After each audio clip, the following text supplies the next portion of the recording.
Hey, thanks for tuning into The Persuasive Lawyer. If you're new to the channel, I'm Brendan Lupetin. I'm a lawyer who's obsessed with the power of persuasion and the science behind what influences us. So I'm getting ready for a trial right now in August in an outlying county outside of Pittsburgh. Every time I get ready for a trial, I always turn back to probably my favorite trial book of all time, which is Rick Friedman's On Becoming a Trial Lawyer. And there's just something about that book that just helps me get into the right frame of mind as you get ready for trial. Because in addition to all your hard work and all the effort that you put into the trial process, a big part of it is your frame of mind.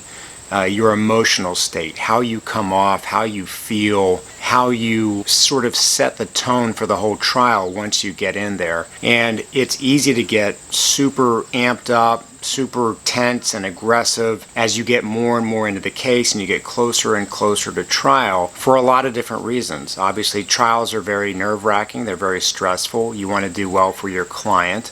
And also, I find that as you get further and further into the weeds of the facts of the case, you kind of get angry about the other side. Why are they not settling this case? Why are they making these people have to take this case to a trial? And how can they be so wrong and not say sorry for it?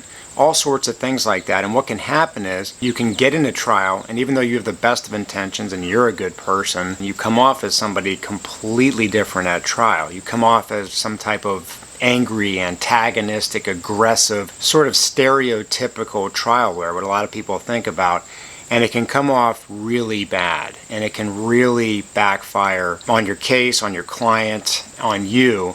And I've definitely had that happen to me before. There have been cases where I was just so amped up, I was so fired up that, I was sort of on attack mode, and there's no way that it came off well to a jury. So on a related note, one of my favorite psychological concepts that Rick Friedman talks about in his book is the concept of induced emotion. The concept of induced emotion posits that in any situation, a certain amount of emotion feels appropriate.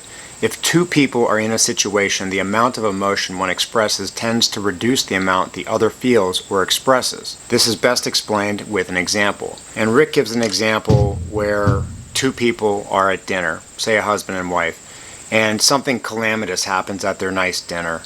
Maybe the waiter dumps soup on the husband's head.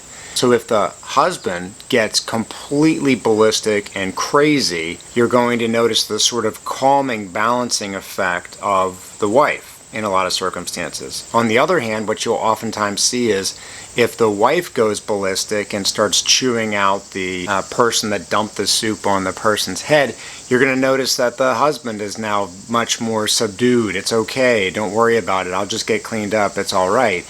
And so the same phenomena happens with juries and trial lawyers. So if you take that example and that phenomena that we've all experienced before, and you take it to trial and you imagine in your opening statement, and you're hyper aggressive and you're so angry and, don't you see that, don't you see what they did was so wrong, you're basically a vacuum sucking out all of the potential anger that the jury could feel towards the defendants, which is the exact thing that you do not want. Instead, you want the jury mad and you calm and collected. Rick ties up this whole concept and the importance of it and how to think about controlling your emotions at trial by something that a friend of his says, which was, you should never let your emotions get out ahead of the jurors.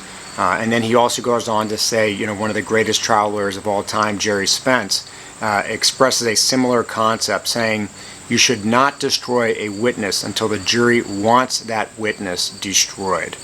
So it's a great thing to keep in mind, and certainly something that I'm trying to keep in mind as we approach this significant trial that we're going to be going to battle in soon, is getting in the right frame of mind, making sure that we're cool, calm, and collected, and focusing on the facts and not getting carried away in the hyperbole and the anger and the tension.